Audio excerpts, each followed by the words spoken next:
गुजरात के सोमनाथ मंदिर के ऊपर भारतीय वायुसेना की सूर्य किरण टीम करेगी प्रदर्शन।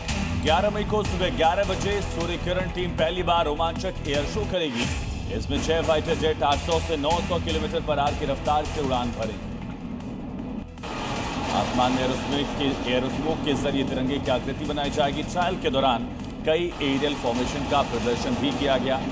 तस्वीरें आप देख रहे हैं, 11 मई को फॉर्मेशन नजर आए। बेहद खूबसूरत ये तस्वीरें। सोमनाथ में सूर्य किरण एयर शो होगा। पहली बार इंडियन एयरफोर्स सोमनाथ के ऊपर एयर शो करती हुई दिखाई देगी।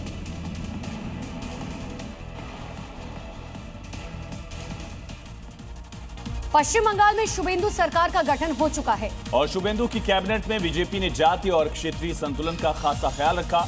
शुभेंदु अधिकारी की टीम में उन 5 चेहरों को जगह दी गई जो अपने इलाके में मजबूत पकड़ रखते हैं। सबसे पहले बात दिलीप घोष की, जो खड़गपुर सदर से विधायक हैं और बीजेपी के फायर ब्रांड नेता के तौर पर जाने जाते हैं। दिलीप घोष मूल रूप से आरएसएस के प्रचारक के तौर पर जुड़े रहे। उन्होंने 2014 के बाद बंगाल में बीजेपी को जमीन पर मजबूत करने में अहम भूमिका निभाई। दूसरे नंबर पर आती है अग्निमित्रा पॉल। आसनसोल दक्षिण सीट पर भारी मतों के साथ जीत दर्ज की। फैशन में नाम कमाने के बाद उन्होंने राजनीति में एंट्री करने का मन बनाया। साल 2019 में बीजेपी ज्वाइन की। बीजेपी की प्रदेश महिला अध्यक्ष भी रही। वहीं बीजेपी ने इसके साथ ही मथुआ समाज के प्रतिनिधि अशोक कीर्तनिया को भी मंत्री बनाया। पश्चिम बंगाल में बीजेपी की पहली सरकार के शपथ ग्रहण समारोह में झालमुड़ी आकर्षण और जीत के उत्सव का प्रतीक बन गई। कोलकाता के ब्रिगेड परेड ग्राउंड में भव्य शपथ समारोह के दौरान झालमुड़ी चर्चा में बनी रही।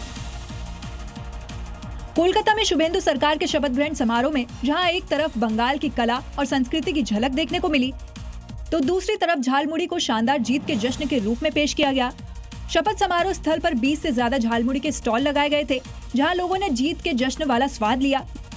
बंगाल की सियासत से झालमुड़ी का नाता उस वक्त जुड़ गया था जब प्रचार के दौरान पीएम मोदी झालमुड़ी का स्वाद लेने के लिए एक दुकान पर पहुंच गए थे। उसके बाद तो पूरे चुनाव में बीजेपी ने झालमुड़ी को बंगाल की क्षेत्रीय पहचान और साधारण जनजीवन के प्रतीक से जोड़ दिया। अब सत्ता का स्वाद चखने वाले बीजेपी के कार्यकर्ता जमकर इस झालमुड़ी के चटकारे ले रहे हैं। पश्चिम बंगाल के मुर्शिदाबाद में पुलिस ने हथियारों के एक बड़े जखीरे का भंडाफोड़ किया। बहरामपुर के सैदाबाद गिरजापाड़ा में घर पर रेड की और साथ ही पुलिस ने भारी मात्रा में गोला बारूद बरामद किया। छापेमारी में 3 रिवॉल्वर, 140 राउंड जिंदा कारतूस मिले हैं। बताया जा रहा है कि ये घर टीएमसी के नेता के करीबी का है। फिलहाल मुख्य आरोपी पापाई घोष और असीम सरकार फरार है। इस मामले में पुलिस ने टुकू सरकार नाम की एक महिला को गिरफ्तार किया है। पुलिस अब इस नेटवर्क की तलाश में जुटी है। आखिर हथियारों की इतनी बड़ी खेप कब और कहां से सप्लाई होने वाली थी। और इसी बीच एक बड़ी खबर है मध्य प्रदेश के शिवपुरी से, जहां अपहरण का मामला सामने आया। महिला और बच्ची का अपहरण किया गया। कैमरे में कैद हुई अपहरण की वारदात। 2 गाड़ियों से लोग पहुंचे थे जिन्होंने एक महिला और एक बच्ची का अपहरण किया। घर में घुसकर महिला को खींचा गया, बच्ची को भी साथ ले गए बदमाश। वारदात के बाद इलाके में दहशत का माहौल है। पुलिस पूरे मामले में पड़ताल कर रही है।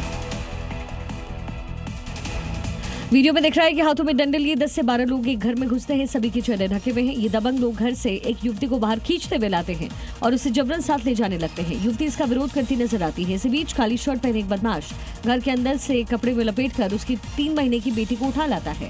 इसके बाद बदमाश महिला को जबरन उठाकर अपने साथ ले जाता है।